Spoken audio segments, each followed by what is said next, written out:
प्रदेश के मुखिया शिवराज सिंह चौहान आज मंदसौर जिले के सुवासरा विधानसभा क्षेत्र के सीतामऊ में पहुंचे हैं। शिवराज सिंह चौहान ने यहां पर पहुंच करीब 300 करोड़ के विकास कार्यों की सौगात जिले को दी है। जी हाँ, मंदसौर, मल्हारगढ़ और सुवासरा विधानसभा क्षेत्र को करीब 100 करोड़ के जो कार्य हैं उनका लोकार्पण किया गया है। इसके साथ ही 200 करोड़ के जो विकास कार्य हैं उनकी सौगात जो है सीएम शिवराज द्वारा यहाँ पर दी गई है। जैसा कि तय समय अनुसार जो है मुख्यमंत्री शिवराज सिंह चौहान 1:50 पर तकरीबन यहाँ पर पहुंचे। वे भोपाल से हेलीकॉप्टर के द्वारा यहाँ पर पहुंचे और सीतामऊ कृषि उपज मंडी में यह कार्यक्रम आयोजित किया जा रहा है। मेरे पीछे जो आप देख पा रहे हैं, ये वही करोड़ों के विकास कार्यों के जो शिलान्यास के जो पत्थर हैं और अब जिले में इनकी नींव रखी जाएगी और पूरे जिले को ये बड़ी सौगात सीएम ने आज दी है। इसके साथ ही और होने वाले कार्यक्रम को हम आपको दिखाते रहेंगे। सिलसिलेवार आपको बताते हैं कि सीएम शिवराज सिंह चौहान निर्धारित समय अनुसार दोपहर 1:50 पर सीतामऊ हेलीपैड पर पहुंचे। इसके बाद सीएम की अगवानी करने पहुंचे भाजपा नेताओं से भेंट की। वहीं इस बीच मंच से पहले सीएम को अपनी मांगों का ज्ञापन देने पहुंचे कर्मचारियों, संगठनों आदि से सीएम ने मुलाकात की। इसके बाद जिला पंचायत द्वारा लगाई गई विभिन्न विभागों की प्रदर्शनी का फीता काटकर शुभारंभ किया और फिर सभी प्रदर्शनी की अधिकारी कर्मचारियों से भेंट की। इसके ठीक बाद मुख्यमंत्री शिवराज सिंह चौहान विकास कार्यों के लोकार्पण हेतु पहुंचे। यहां विकास कार्यों की औपचारिक पूजन अर्चन कर लोकार्पण किया। ये सब कार्य पूरा कर सीएम मंच पर पहुंचे और जनता का अभिवादन किया। सीएम शिवराज सिंह चौहान के साथ प्रदेश की उच्च शिक्षा मंत्री मोहन यादव भी पहुंचे। वहीं मंच पर भाजपा के उम्मीदवार कैबिनेट मंत्री हरदीप सिंह डंग व भाजपा गणों ने सीएम का स्वागत किया। इसके बाद शासन की योजनाओं का लाभ लेने वाले हितग्राहियों को मंच पर बुलाकर मुख्यमंत्री ने उन्हें प्रोत्साहित किया। सुवासरा के मास्टर संभव गुप्ता ने शंखनाद किया। सीएम शिवराज ने मंच से जनसभा को संबोधित किया और उपचुनाव में हरदीप सिंह डंग को जिताने की अपील की। मैं झूठ नहीं कह रहा, मन में तकलीफ है।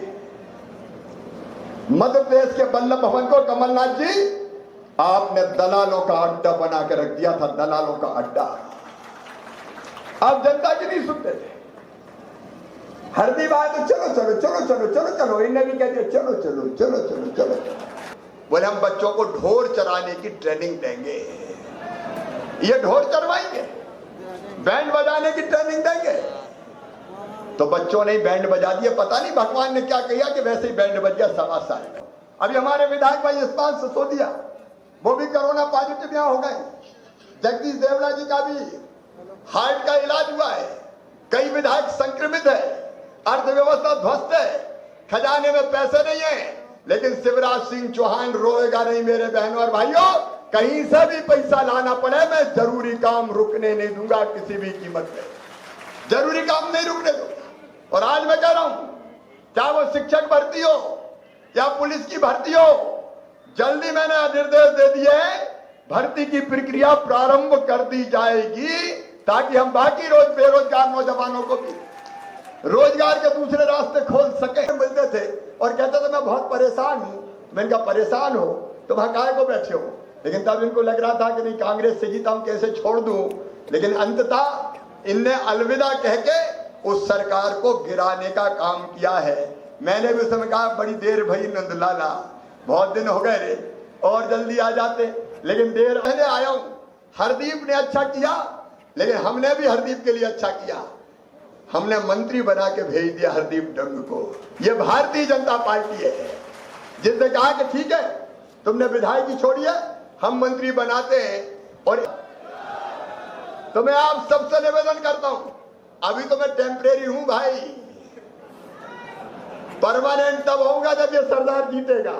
आज जब मैं यहां आया हूं तो कायमपुर माइक्रो इरिगेशन की योजना, ये योजना है 1,12,000 हेक्टर सिंचाई होगी इससे। 1,12,000 हेक्टर, 1 हेक्टर में 2.5 एकड़, और 2.5 एकड़ के हिसाब से आप अगर लगा लें तो ये लगभग 3 लाख एकड़ जमीन की सिंचाई इसमें होगी। इसकी लागत है 2,187 करोड़ 92 लाख रुपया। आज मैं सीतामऊ की इस पवित्र धरती पर इस योजना को, कायमपुर सूक्ष्म सिंचाई परियोजना को स्वीकृत करने का ऐलान करता हूं। लेकिन मुख्यमंत्री हैं तो रास्ता तो निकालना पड़ेगा, और इस सिंचाई योजना को भी हम स्वीकृति दे रहे हैं। और सैदरा करनाली तालाब सीतामऊ में, जिसकी लागत 20 करोड़ 17 लाख रुपया है, वो भी स्वीकृत करने का काम कर रहा हूं। आप लेकिन एक सरकार थी 1.25 साल की, मैं सच कह रहा हूं, हमने तो सोचा ही नहीं था कि 1.25 साल बाद फिर से जाना है। ये तो पशुपतिनाथ भगवान की कुछ कृपा है। मध्य प्रदेश में होने वाले उपचुनाव का बिगुल जो है पूरे प्रदेश भर में बज चुका है। जी हाँ, होने वाले उपचुनाव को लेकर दोनों ही दलों के नेता अब सक्रिय हो चुके हैं। प्रदेश भर में ताबड़तोड़ रैलियां चल रही हैं। इसी कड़ी में मंदसौर की सुवासरा सीट पर होने वाले उपचुनाव में चुनावी संकनात करने के लिए प्रदेश के मुखिया शिवराज सिंह चौहान आज विधानसभा क्षेत्र के सीतामऊ में पहुंचे। जी हाँ, सीतामऊ पहुंचे सीएम शिवराज ने मंच से आम जनता को संबोधित करते हुए, मतदाताओं को संबोधित करते हुए, जहां भाजपा के प्रत्याशी कैबिनेट मंत्री हरदीप सिंह डंग को जिताने की अपील की। इसके साथ ही उन्होंने कई सारी योजनाओं का बखान, प्रदेश सरकार की योजनाओं का बखान उन्होंने किया। इसके साथ ही करीब 300 करोड़ के विकास कार्यों की सौगात जिले को दी है। आपको बता दें कि सीएम शिवराज यहां पर 1:50 तय समयानुसार लगभग पहुंच चुके थे। भोपाल हेलीकॉप्टर के द्वारा वे यहाँ सीतामऊ कृषि उपज मंडी परिसर में पहुँचे। यहाँ पर हेलीपैड पर उतरने के बाद सीधे वे बाय कार कार्यक्रम स्थल पहुँचे, सभा स्थल पहुँचे। इसके बाद सीएम ने सभा स्थल से मतदाताओं को संबोधित करते हुए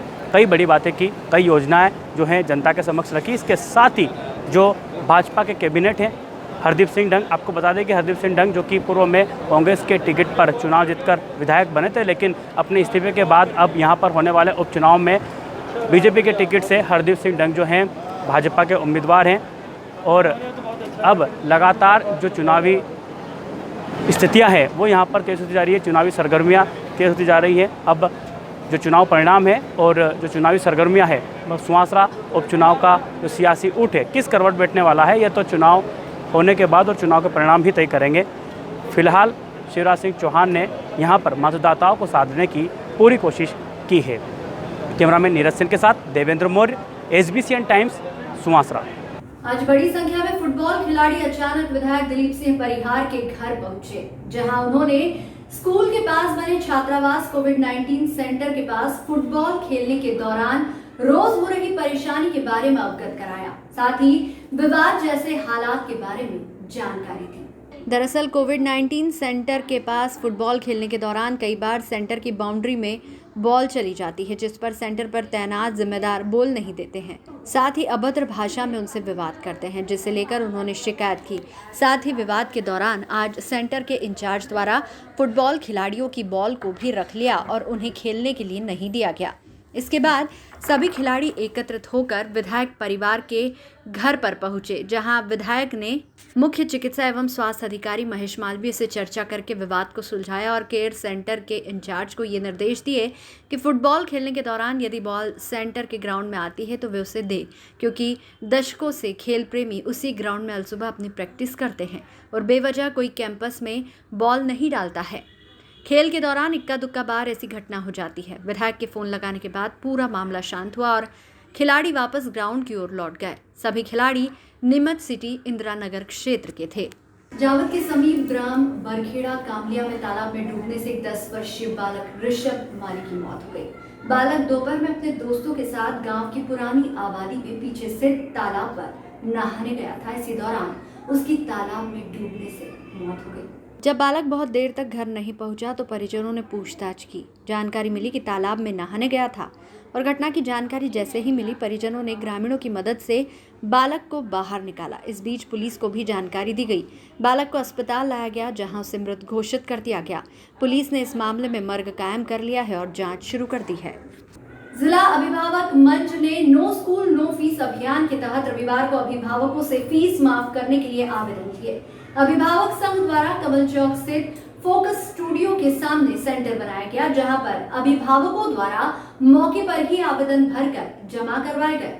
जिला अभिभावक संघ के विवेक सोनी और आशा सांभर ने बताया कि अभिभावक मंच द्वारा सेंटर लगाकर अभिभावकों से आवेदन लिए गए हैं, जहां बड़ी संख्या में अभिभावकों ने पहुंचकर फीस माफी के लिए आवेदन जमा करवाए हैं। इन आवेदनों को जिला शिक्षा अधिकारी के माध्यम से स्कूलों तक पहुंचाया जाएगा। आर्थिक रूप से कमजोर अभिभावक लॉकडाउन के कारण दुकान धंधों के बंद होने से प्रभावित हुए हैं। मध्यम निम्न वर्ग के अभिभावक जो निजी स्कूलों की भारी भरकम फीस नहीं भर सकते हैं, आगे भी अभिभावक मंच द्वारा ये लड़ाई जारी रहेगी। आने वाले दिनों में अभिभावक मंच द्वारा नीमच सिटी बघाना में भी स्टॉल लगाकर अभिभावकों से आवेदन लिए जाएंगे। नीमच जिले में लगातार कोरोना वायरस मरीजों की संख्या बढ़ती जा रही है। आंकड़ा 2000 के करीब होने को आ गया है, मगर ना तो लोगों में जागरूकता आई है और ना ही जागरूक होना चाहते हैं। ऐसा अब लगने लगा है। शहर के विभिन्न व्यापारिक संगठनों के आह्वान पर शहर को रविवार के दिन संपूर्ण बंद रखने का निर्णय लिया गया था। इसके तहत तभी दुकानें शहर की बंद रहेगी, मगर आज बड़ी संख्या में चाय, नाश्ता, किराना सहित तमाम तरह की दुकानें हैं दिन भर खुली नजर आई। इससे तो ऐसा प्रतीत हो रहा है कि व्यापारिक संगठनों की भी अब पकड़ उनके इस संगठन से जुड़े और दुकानदारों पर कमजोर नजर आ रही है। जिस तरह से सब्जी व्यापारी जैसे छोटे तबके ने एकता दिखाई है और आज सब्जी मंडी बंद की, ऐसे में बड़े बड़े दुकानदारों द्वारा दुकानें खोलना सरकार के साथ खड़े होने के सवाल पर भी कई प्रश्न चिन्ह खड़ा करता है। मनासा तहसील की ग्राम पंचायत हाड़ी पीपलिया में ग्रामीणों ने विभिन्न मांगों को लेकर नारेबाजी करते हुए पंचायत के सामने धरना दिया। ग्रामीणों ने बताया कि पिछले कई सालों से सरपंच सचिव ग्राम के विकास में ध्यान नहीं दे रहे हैं, न ही पीने के पानी की टंकी की सफाई हो रही है और न ही ग्राम में सीसी रोड, स्ट्रीट लाइट। पिछले कई सालों से अवैध खुदाई कर लोगों ने शमशान तक को खोद दिया। साथ ही ग्रामीणों ने बताया कि लोगों द्वारा ग्राम हाड़ी पीपलिया में शासकीय जगह पर अवैध कब्जा कर रखा है, वो अवैध कब्जे हटाए जाए। वहीं मुख्य रोड पर स्कूल के सामने रखी गुमटियों को हटाया जाए, साथ ही मुख्य बस स्टैंड पर मूत्रालय बनवाया जाए, पर पंचायत द्वारा ध्यान नहीं दिया जा रहा है। पिछले कई सालों से नाराज लोगों ने अपनी मांगों को लेकर नारेबाजी करते हुए धरने पर बैठ गए। मौके पर पहुंचे पंचायत सचिव अल्ताफ मंसूरी ने ग्रामीणों के बीच बैठकर समस्या सुनी व जल्द ही समस्याओं का निराकरण करने का आश्वासन दिया। गाँव वासियों की कुछ लोगों की शिकायत थी कि भाई हमारे बाथरूम की समस्या रही बस स्टैंड पे, वो बना नहीं रहे हैं और सरपंच साहब से बात हुई और अभी तक बना नहीं है। इसलिए मैं आया था। इन्होंने ये धरना देने लग गए, तो मैंने इनसे बात करी है और इनके स्वच्छता परिसर स्वीकृत हो गया है। बहुत 2-4 दिन में उनका काम चालू कर दिया जाएगा। स्वच्छता परिसर बहुत जल्द बन जाएगा कि ऐसी कोई विशेष समस्या नहीं है। दवाई छिड़काव और पेयजल योजना निरंतर चालू की जा रही है। समस्या थी जहाँ कुछ जगह वाल मिस्टेक है, ऐसी कोई समस्या आई है सुनने में, तो उनको 2 दिन में हल कर दी जाएगी। मेन घाट पे जाने का रास्ता कुछ खराब हो रहा है और नए सीसी बनाने की मांग आई है। जल्दी इसको हल किया जाएगा। सीसी रोड DPR में लिया हुआ है। क्रमानुसार जल्दी ही जब भी नंबर आएगा जल्दी बना दिया जाएगा। तो क्या आप बिल्कुल संतुष्ट है। हमारे परिवार के लोग हैं, सबने बात करी है, इनकी समस्याएं जल्द दूर हो जाएगी। इस बुलेटिन में फिलहाल इतना ही। लगातार न्यूज अपडेट्स के लिए देखते रहिए SBCN न्यूज। नमस्कार।